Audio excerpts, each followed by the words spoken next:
Let me move on to the next subject because this subject harbors a little sensitivity. Sticking with the NFL, former Patriots head coach Bill Belichick is being defended by former players Devin McCourty and my buddy Rodney Harrison after what they perceive to be a negative depiction of Belichick in, quote, the Dynasty series on Apple TV, end quote. The 71-year-old led the Patriots to 9 AFC championships and 6 Super Bowl titles during his tenure in New England as their head coach. But take a listen to what these guys had to say after watching the series, courtesy of Pro Football Talk. I felt like I got kind of duped. I was like, man, this is going to be great. Like the storytelling, we're talking about this and we're talking about that. Everything that we all gave to the 20 years that it encompassed, they only hit anything that was negative. Hey, we won at a high level and guys stayed there. Like I could have left 2 times. I signed back. There's reasons why. Like they act like the last 3 or 4 years because the Patriots have struggled that Bill can't coach. Bill made some mistakes and he wasn't always the nicest or the purest guy. But at the end of the day, he always did whatever he had to do to make the team better. Think about this. He gave me an opportunity, a 5th-round draft choice. He gave Tom Brady an opportunity. He set down a $100 million quarterback when no one thought it was popular and started Tom Brady. Malcolm Butler was, forget undrafted free agent, he was a tryout guy. He gives guys who are the underdog an opportunity. No one talks about that. When everybody else is done with a guy, he brings in a Corey Dillon. He brings in a Randy Moss. He brings in a Rodney Harrison. And I just don't think that he got enough credit, enough respect, enough props. Man, this dude is the greatest coach of all time. Let me say this.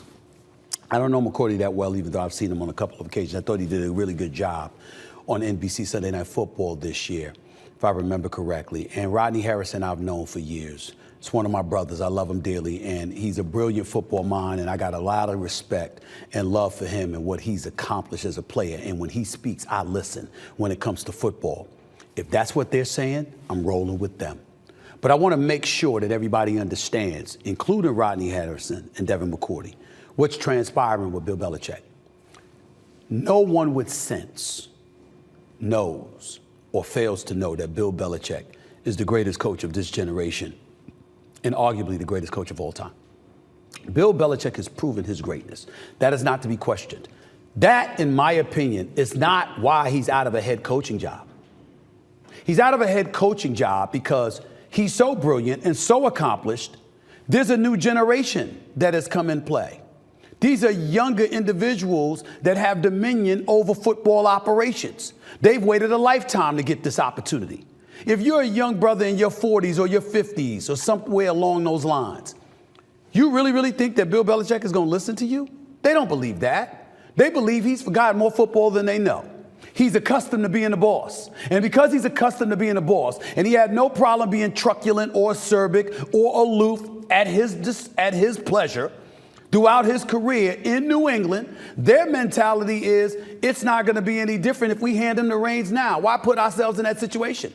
We're not going to be able to tell him anything. We're not going to be able to make any suggestions. I'm not saying that's true. I'm saying that's the perception that they probably hold because they don't have the appreciation for Bill Belichick like a Devin McCourty or Rodney Harrison has. And as a result, they're looking at their own tenure and their own viability and their own, path towards success that they're aspiring to achieve.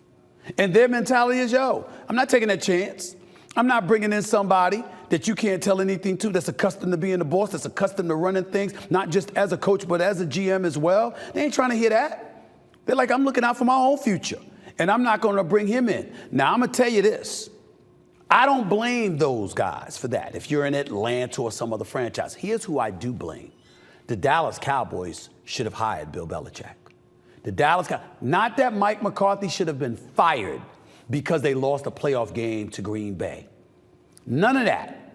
Mike McCarthy should have been gone because a 6-time Super Bowl champion was on the market, who is the antithesis of everything that goes on in Dallas right now. You want to talk all day long, and you want the cameras magnified on you, particularly after games. And you got players distracted. Remember, DeMarcus Lawrence and others have spoken about the distractions that exist in Dallas and how every game is like a Super Bowl. And as a result, it gets a bit exhausted. Well, guess what? You got to have a coach that knows how to reel you in as players and focus on a level of discipline that you should be exercising. So you're not distracted, or you're not talking about being tired come playoff time and all of this other stuff. You don't have relatives for the quarterback, like Tad Prescott, the brother of Dak, talking about the Eagles are a first-class organization and the Dallas Cowboys, and implying that the Dallas Cowboys ain't all that. Or the family members going off about them losing in the playoffs and how they need to move on. No, you got a coach that's going to have them focused on football and let the owner talk all day, all night long, and it's not going to affect the team. That's what you want. That's what Dallas didn't have. That's what they need, a Bill Belichick. That's what they need. But it didn't happen. And that's why I believe Bill Belichick is out of a job now, because anybody else, they don't want that. It's just that simple.